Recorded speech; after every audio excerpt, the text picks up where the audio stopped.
noite a todos. Nós vamos continuar no livro dos Espíritos, terminando a parte 3 do capítulo 1, que é a divisão da lei natural. As duas últimas questões são a 647 e a 648. A 647, Kardec pergunta: a lei de Deus se acha contida toda no preceito do amor ao próximo ensinado por Jesus? Jesus não só nos ensinou, como nos deu como exemplo toda a sua atitude e a resposta. Certamente, esse preceito encerra todos os deveres dos homens uns para com os outros. E, inclusive, essa lei divina do amor ao próximo, ela veio muito antes de Jesus, enviados, todos eles enviados por ele para nos preparar, né? Então, nós tivemos profetas, juízes, filósofos, né? Gregos, egípcios, hebreus, romanos, que já falavam nessa lição do amor ao próximo, chamada a Lei Áurea, né? Mas, porém, os espíritos continuam que se lhes mostre a aplicação que comporta, do contrário, deixarão de cumpri-lo como fazem presentemente. Isso foi lá em 1857. Nós estamos em 2021 e nós continuamos deixando de cumprir essa lei. Demais, a lei natural abrange todas as circunstâncias da vida e esse preceito de amor ao próximo compreende só uma parte da lei. Por quê? Porque os homens ainda necessitam de regras, porque a tendência do homem é de burlar a lei, de procurar brechas na lei. Só que na lei divina não há nenhuma brecha, não tem brecha. E os preceitos gerais e muito vagos deixam grande número de portas abertas a interpretações. E os homens, eles fazem mais procurar brecha para aumentar essas portas abertas para diferentes interpretações. E Jesus foi muito claro nos seus exemplos, né? Nós temos que, para avançar na nossa evolução, nós temos que fazer como Jesus fez: tolerar, perdoar, compreender, sermos pacientes, sermos humildes, sermos perseverantes e, acima de tudo, termos fé. E Jesus, em várias passagens, né, nos orientou com relação ao amor ao próximo. Eu escolhi 2, João, capítulo 15, versículo 12, onde ele diz: o meu mandamento é este, que vos ameis uns aos outros, assim como eu vos amei. E em Mateus 22, do 36 ao 40, que Pedro pergunta: mestre, qual o grande mandamento na lei? E Jesus disse: amarás o Senhor teu Deus de todo o teu coração, de toda a tua alma e de todo o teu pensamento. Este é o primeiro e grande mandamento: amar a Deus. E o segundo, semelhante a este, é: amarás o teu próximo como a ti mesmo. Destes 2 mandamentos dependem toda a lei e os profetas. Então, a nossa conduta vai depender da obediência a esses 2 mandamentos dentro da lei divina, que é a lei do amor. Pietro Ubaldi, no livro A Lei de Deus, ele diz que veremos que entre tantas leis que dirigem o mundo, existe aquela segundo a qual quem destrói acaba destruindo a si mesmo. Quem agride o próximo, agride a si mesmo. Quem faz o mal, o faz antes de tudo a si mesmo. E veremos a maravilhosa justiça de Deus sempre presente em ação, mesmo nesse mundo de injustiça, que não é de tanta injustiça assim. O ser é livre, mas o universo é um concerto musical onde qualquer dissonância produz sofrimento. Então, qualquer alteração, qualquer desobediência a essa lei, nós vamos sofrer. Na verdade, o que se deve colher quando o homem continuamente se rebela contra a ordem da lei de Deus? Qual a lei de Deus? A lei do amor. E Pietro Baldi, continuando, diz: se quisermos fugir à dor e conquistar a felicidade, temos de compreender que existem leis e existem leis. Nós temos que cumprir essas leis. Se a gente cumpre a lei humana, alguns até tentam não cumprir, mas por que é tão difícil descumprir, desobedecer às leis de Deus? Já que os maiores afetados por essa desobediência seremos nós mesmos. Então, se continuarmos violando essas leis, como costumamos fazer, teremos tanto sofrimento que acabaremos por compreender que existem leis. E, se não quisermos sofrer, não há outro caminho a não ser o de nos ajustarmos a elas.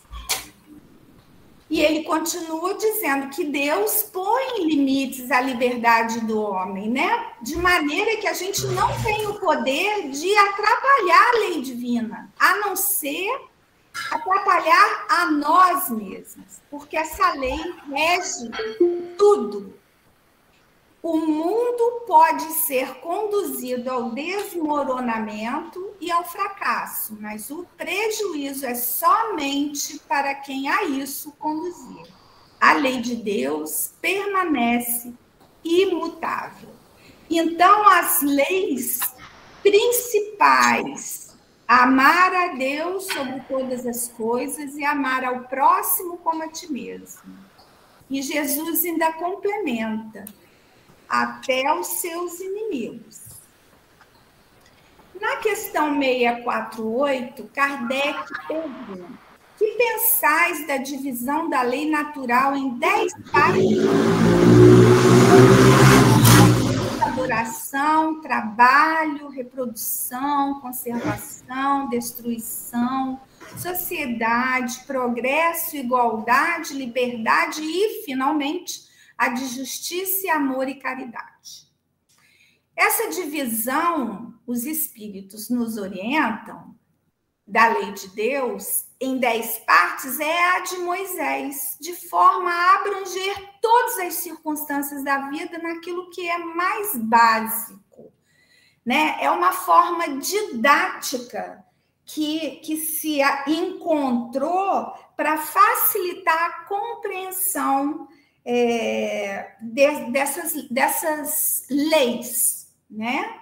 E para que a gente, passo a passo, a gente galgue os degraus para a nossa própria evolução, através do conhecimento e do desenvolvimento moral, sem tropeçar, mas com disciplina. E a última é a mais abrangente, né? Porque nos leva ao desenvolvimento moral. Então, os espíritos continuam que a gente pode adotar essa divisão, mas nem por isso vai ter qualquer coisa de absoluto. né? Não tem nenhum dos outros sistemas, todos eles vão depender do prisma pelo qual se considere o que quer que seja. E eles frisam que a última lei é a mais importante, por ser a que faculta ao homem adiantar-se mais na vida espiritual, visto que resume todas as outras.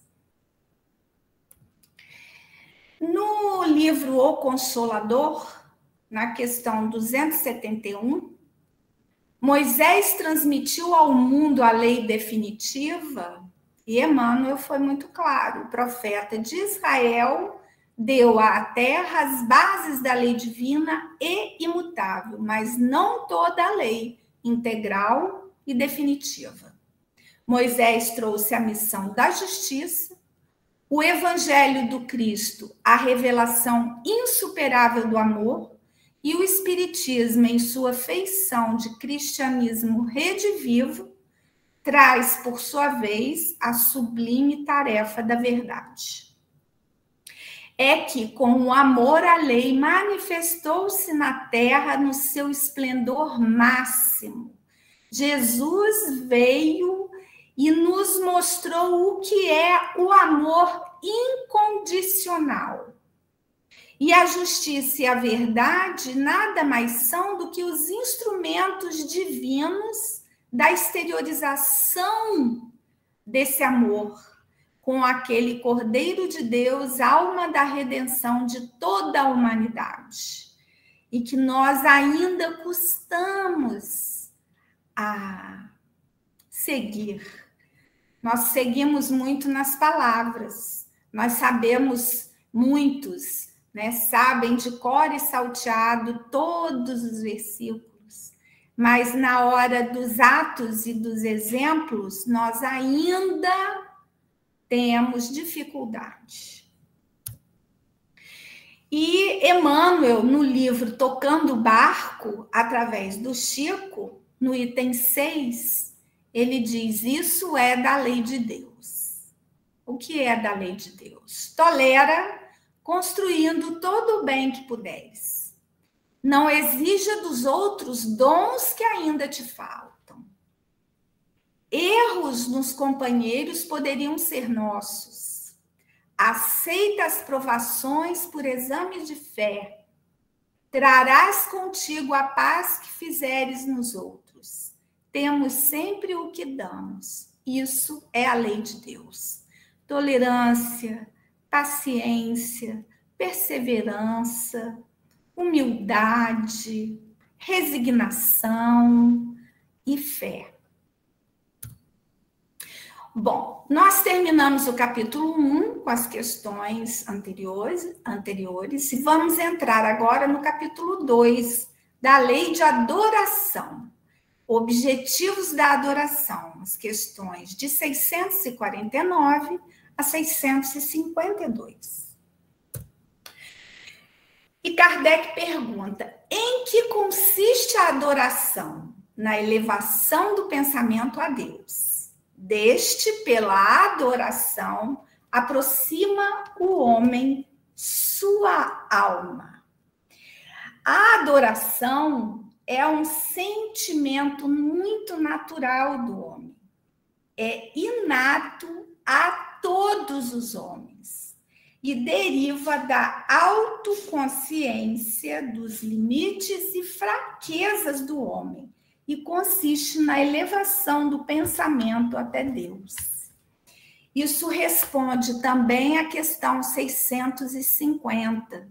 Origina-se de um sentimento inato à adoração ou é fruto de ensino?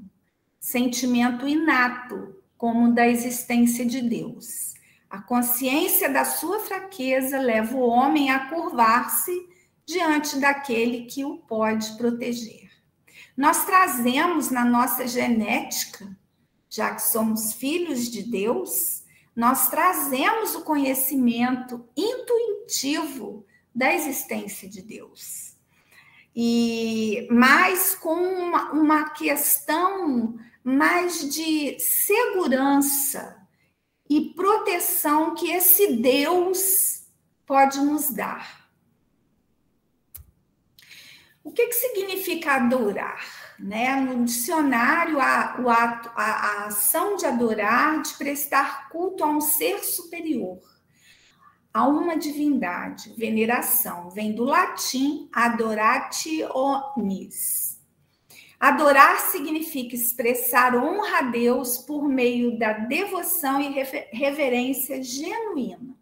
É a expressão mais sincera e profunda do relacionamento cristão. Nós vamos aprender que adorar a Deus não é só você ficar intimamente relacionado com Ele sem ação, sem a oração. E Joana de Ângeles, no livro Leis Morais da Vida, através de Divaldo Franco, diz que a maneira mais agradável de adorar a Deus é elevar o pensamento a Ele, através do culto ao bem e do amor ao próximo, servindo ao próximo. Desce a dor e ergue o combalido à saúde íntima.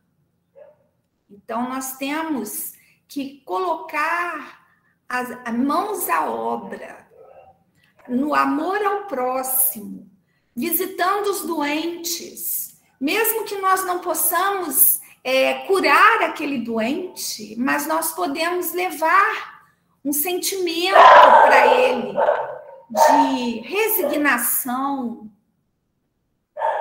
Mergulha no baú e levanta ao planalto os que ali encontres. Curva-te para socorrer, no entanto, ascende no rumo de Deus pelo pensamento, ligado ao seu amor, e vencerá os óbices.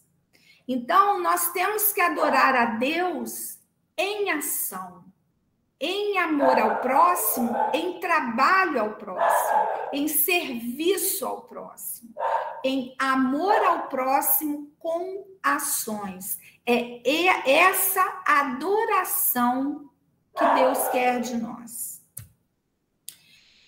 E no livro Fonte Viva, no capítulo 93, Altar Íntimo, onde Emmanuel usa a frase, um versículo de Paulo, numa carta aos Hebreus. Temos um altar, capítulo 13, versículo 10. O cristão acordado, ativo, porém, caminha oficiando como sacerdote de si mesmo, glorificando o amor perante o ódio, a paz diante da discórdia, a serenidade à frente da perturbação, o bem à vista do mal. Não olvidemos, pois, o altar íntimo que nos cabe consagrar ao divino poder e à celeste bondade. Afinal de contas, no nosso coração está o reino de Deus. Apresentemos, portanto, ao Senhor as nossas oferendas e sacrifícios em cotas abençoadas de amor ao próximo, adorando-o através do altar do coração, e prossigamos no trabalho que nos cabe realizar. Então, nós vamos adorar a Deus quanto mais nós amarmos o nosso próximo, mas amarmos em atitudes, em cuidados para servir. Continuando, na questão 651, Kardec pergunta: terá havido povos destituídos de todo sentimento de adoração? E eles respondem que não, nunca houve povo ateu. Todos compreendem que, acima de tudo, há um ente supremo. E, na continuidade, 652, poder-se-á considerar a lei natural como fonte originária da adoração?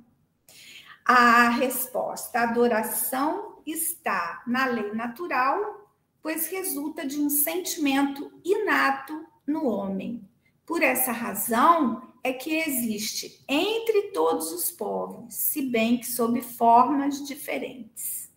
Então, assim como o conhecimento de Deus está na nossa genética, está no nosso íntimo, a adoração também está, de uma forma natural. E no livro Emmanuel, de Emmanuel, a ideia de Deus, ele diz que desde os pródromos da civilização, lá atrás, lá no início, a ideia da imortalidade é congênita no homem. Entre as raças bárbaras, abundaram as ideias terroristas de um Deus colérico, vingativo, cuja cólera destruidora seria abrandada à custa de sacrifícios humanos e dos holocaustos de sangue. E por toda parte onde os homens primitivos deixaram os vestígios de sua passagem, vê-se o sinal de uma divindade a cuja providência e sabedoria as criaturas entregavam confiadamente os seus destinos. Então, desde lá atrás da Idade da Pedra, geneticamente, como diz Emmanuel, a ideia de um Deus, da imortalidade é congênita. E nós sempre, de uma forma ou de outra, dentro do nosso caminho evolutivo, nós os adoramos ou adoramos à nossa maneira. Mas à medida que nós vamos evoluindo, nós vamos tendo conhecimento de um Deus amoroso, de um Deus complacente, de um Deus misericordioso, e que a nossa maneira de adorarmos mudou. Nós adoramos a Deus mostrando o nosso amor ao próximo. No livro de Rodolfo Caligares, As Leis Morais, ele diz: tempos houve em que cada família, cada tribo, cada cidade, cada raça tinha os seus deuses particulares, em cujo louvor o fogo divino ardia constantemente na lareira ou nos altares dos templos que lhes eram dedicados. Retribuindo essas homenagens, eles pensavam dessa forma, os deuses tudo faziam pelos seus adoradores, chegando mesmo a se colocarem à frente dos exércitos, das comunas ou das nações a que pertenciam, ajudando-as nas guerras defensivas ou de conquista. Era a forma, o retorno que eles acreditavam que esse Deus dava pelas homenagens prestadas ao Deus, a Deus. E essa adoração, como eu falei anteriormente, acompanha o processo evolutivo, da criatura, de nós, seres humanos. E a gente evolui intelectualmente, a gente evolui moralmente, e nós aperfeiçoamos o conceito de Deus e aperfeiçoamos também a nossa forma de adorar a Deus. Mas nós ainda estamos muito longe de adorar a Deus como Jesus nos pediu. Em João 4, capítulo 4, versículos 23 a 24, ele diz: mas a hora vem, e agora é, em que os verdadeiros adoradores adorarão o Pai em espírito e em verdade, porque o Pai procura a tais que assim o adorem. Deus é espírito e importa que os que o adorem em espírito e em verdade.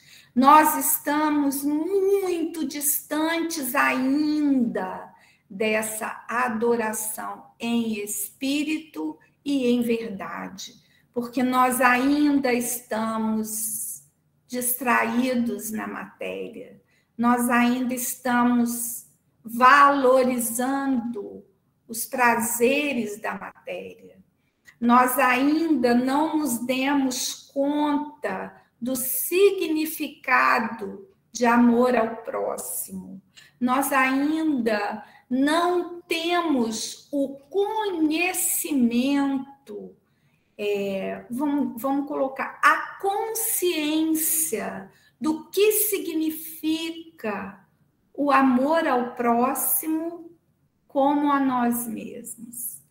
Nós continuamos egoístas, nós continuamos orgulhosos, nós continuamos achando que nós somos o último biscoito do pacote e nós ainda temos muito que aprender, mas nós vamos aprender seguindo aquele que é o caminho para nós, que é a verdade para nós e que é a vida para nós, porque só através dele é que teremos a vida plena em Deus. Muito obrigada. Deus abençoe a todos.